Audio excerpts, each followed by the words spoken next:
So, ayan, i-open lang natin yung ating application ng GCash. And isa-sign in lang natin yung ating phone number or yung ating account.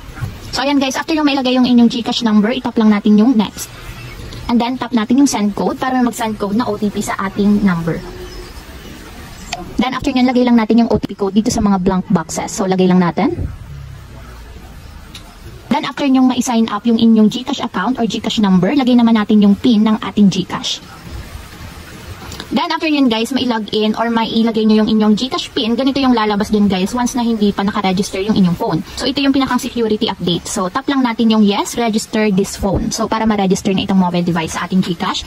And then, for security purposes, kailangan meron dyang selfie to verify your identity. So, scanning verification lang siya guys. Ilagay nyo lang yung face nyo dito para ma-scan.